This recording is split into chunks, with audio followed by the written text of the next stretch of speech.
तो आज हम प्रधानमंत्री और राष्ट्रपति दोनों के बारे में कुछ ऐसी बातें जानेंगे जो बहुत कम लोगों को पता है। भारत को सबसे बड़ा देश डेमोक्रेटिक कंट्री माना गया है। यहाँ हर व्यक्ति स्वतंत्र है। तो जैसा कि आप लोग जानते हैं, हमारे देश में प्रधानमंत्री और राष्ट्रपति दोनों का पद होता है और इसे हर कोई ले सकता है।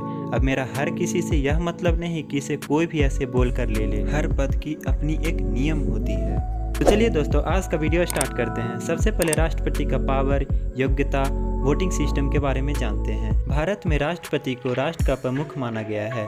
अगर हम इनकी वोटिंग सिस्टम को बात करें तो वोटर एक ही वोट देता है। वह सभी कैंडिडेट में से अपनी प्रायोरिटी चूज करता है, यानी वह बैलेट पेपर पर बता देता है कि उसकी पहली पसंद कौन है और दूसरी तीसरी कौन है। पेपर पर 2 कॉलम होते हैं।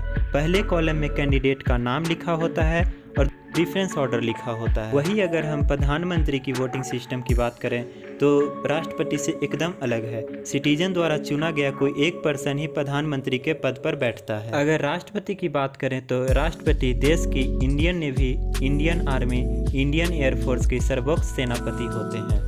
अगर कोई अपराधी अपराध करता है तो उसे राष्ट्रपति 5 तरीके से क्षमादान दे सकते हैं। नंबर 1 पे आता है पार्डन। इसे यूज कर राष्ट्रपति किसी भी अपराधी की सजा को खत्म कर सकते हैं। नंबर 2 पे आता है कम्यूट। इसे यूज कर राष्ट्रपति किसी भी अपराधी की सजा को कम कर सकते हैं। नंबर 3 पे आता है रिमिशन। इसे यूज कर राष्ट्रपति किसी भी अपराधी को क्षमा को बिना चेंज किए हुए कम कर सकते हैं। नंबर 3 पे आता है रिप्राइव।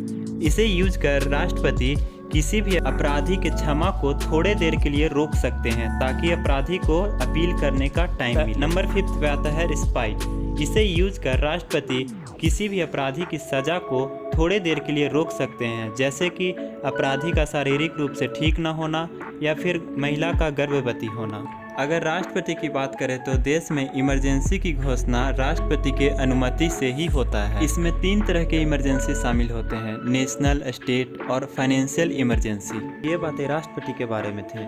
चलिए अब प्रधानमंत्री के बारे में जानते हैं। पावर कैसे बनते हैं, क्या वोटिंग सिस्टम होता है। वोटिंग सिस्टम की बात की जाए तो सबसे ज़्यादा सिटीजन का वोट मैटर करता है।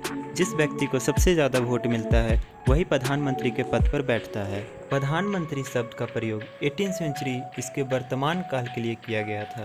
भारत में प्रधानमंत्री कार्यपालिका के लीडर होते हैं। ये देश के सबसे पावरफुल पीपल होते हैं। प्रधानमंत्री का अपॉइंटमेंट राष्ट्रपति के निर्णय और चुनाव पर निर्भर होता है।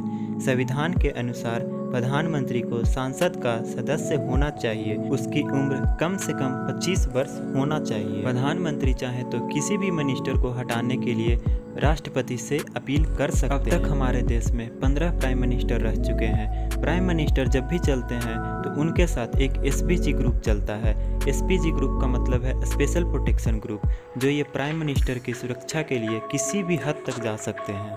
हमारे भारत देश में प्रधानमंत्री का हाईलाइट बहुत ज़्यादा रहता है, लेकिन जब बात इमरजेंसी लागू की जाए तो बिना राष्ट्रपति के अनुमति के ये पॉसिबल नहीं है। दोस्तों, हमारे प्रधानमंत्री का सिक्योरिटी लेवल देखने लायक होता है। यह देश का सबसे हाई लेवल सिक्योरिटी माना जाता है।